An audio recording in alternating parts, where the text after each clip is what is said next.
Good morning, students. Today we will have the last topic of this electrochemistry, that is fuel cell.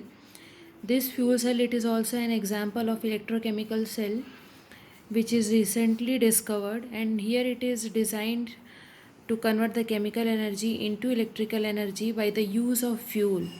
The energy which is available inside the fuel, this energy get converted into the electrical energy.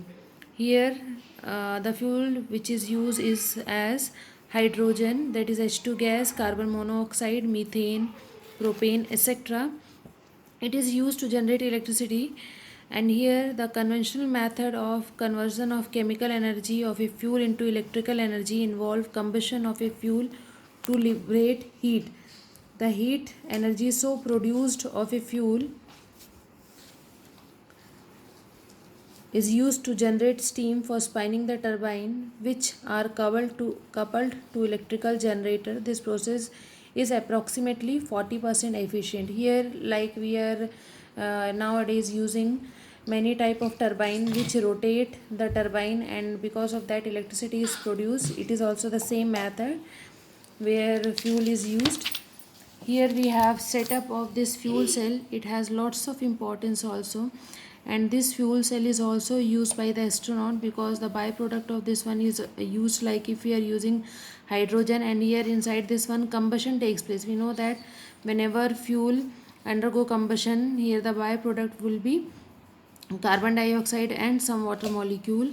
So if we are using hydrogen in presence of oxygen, then it will liberate some type of energy which is used for the different purpose, and the byproduct of this one, that is water, it is used by the astronaut for drinking purpose. That's why it is the very good application of this fuel cell also. Here we have the setup of fuel cell. See, here from this one, here we are going to give hydrogen gas, from here we will be giving oxygen gas. Here we have anode and cathode which are separating these two.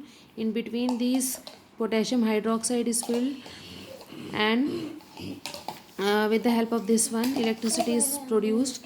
See what happened at anode. At anode, hydrogen which is in the gaseous state combined with hydroxide in aqueous state to give out water molecule. Cathode, oxygen combined with water molecule, by the gain of 4 electron, it will give rise to 4 hydroxide ion. Overall reaction of this one is H2 plus O2 gives out H2O. The cell runs continuously as long as the gas, hydrogen and oxygen are supplied at that temperature, 525 Kelvin and 50 atmospheric pressure. Okay, this is also same, only you have to remember about the what happen at anode and cathode. This only you people have to know. Now advantages of fuel cell. First, pollution free working. It is very pollution free, means it do not release any type of pollution which is harmful for us. That's why it is pollution free. Second, efficiency of this one is very high. It gives 70 to 75% of energy, which is more than that of any other conventional cell. Third application of this one is continuous source of energy. Unlike another other batteries, energy can be obtained from this one is continuous. It means it can work so long, but other batteries whichever we studied before that is not used as much. So the efficiency or the time period of this one is more as compared to the other one. Now coming to the next topic, that is corrosion. That already you know about the corrosion, then only we will discuss about the corrosion. Corrosion is actually what it is, an eaten up of the surface of metal by the attack of oxygen and moisture present in the atmosphere. We know that in our atmosphere many type of gases are present. Whenever the metal come in contact with these gases is going to combine with the metal and form a layer over the metal, and because of this one, the lifetime of the metal is decreases, and this is called to be as corrosion. Like we can take example of iron, whenever it come in contact with oxygen and moisture, it start rusting, and because of this one, the iron it start damaging also, and the lifespan of this one will decreases. That is called as rusting and corrosion. Both are the same thing. Corrosion, it is the eaten up of any other metal than iron, but rusting is the eaten up of iron. Same thing is there. Now we have the factors which affect corrosion. First factor, that is the reactivity of metal. We already have studied about the electrochemical series, in which it is given which metal is more reactive and which metal is less reactive. The one which is more reactive, they undergo corrosion more easily. Second, presence of impurity. If impurities is present on any of the metal, then because of the presence of impurity also, rusting or corrosion can take place more faster. If anything is pure, if any of the metal is in the purest form, then corrosion does not take place, or the corrosion process becomes slow down. Third, air and moisture. Air and moisture is also a very important term which is also used for the corrosion or rusting, because in absence of air or moisture, or if we are keeping any of the metal in vacuum, then it do not get rust. That's why these are the three factors which are responsible for the corrosion. So with that we have finished this chapter. Now here rusting is given. Rusting also, you know, if you are getting any of the doubt, then you can ask me. Rest all the things we have discussed. Now we also have to discuss some of the assignment we are giving to you people for the summer vacation. These are the assignment which is based on the second chapter, that is solution. Few of the formulas are given before the questions. These are the formulas. On the basis of this one, these questions are depend.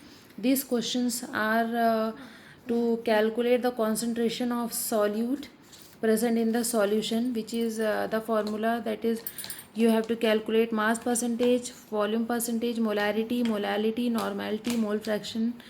These are the formulas. On the basis of this one only you have to solve these questions. Okay, after that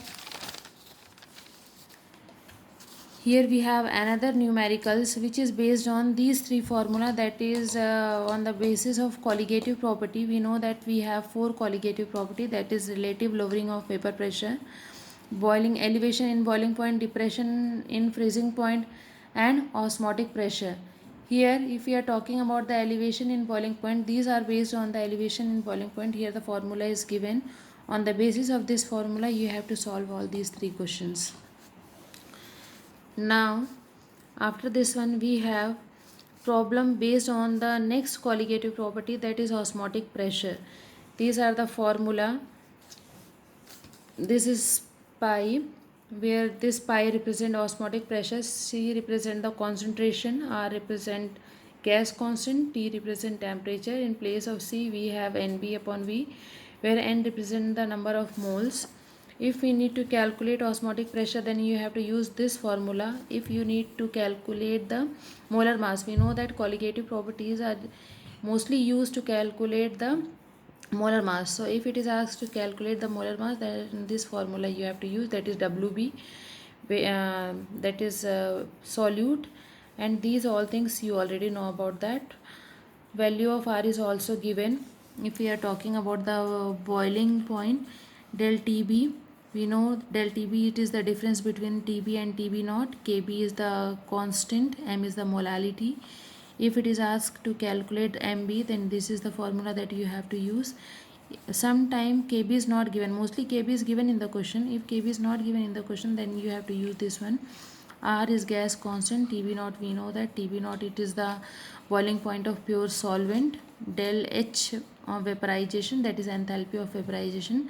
So by the use of this formula you have to solve these three questions, and by using these formula you have to solve these two questions. Only this much assignment you have to do in the summer vacation. After that we have many of the numericals based on electrochemistry also, but that we will do later on when the school will reopen. Here some of the general instruction are given, that you have to see whatever the online classes we have taken since 7th April to 30th April.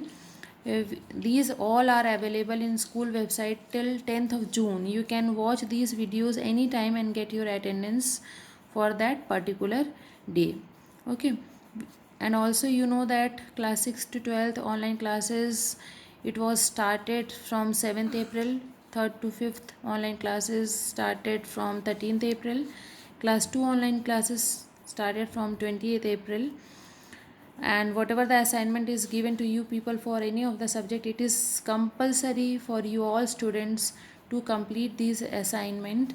Whenever you come to school, you have to solve all these questions in your chemistry notebook. Okay, thank you.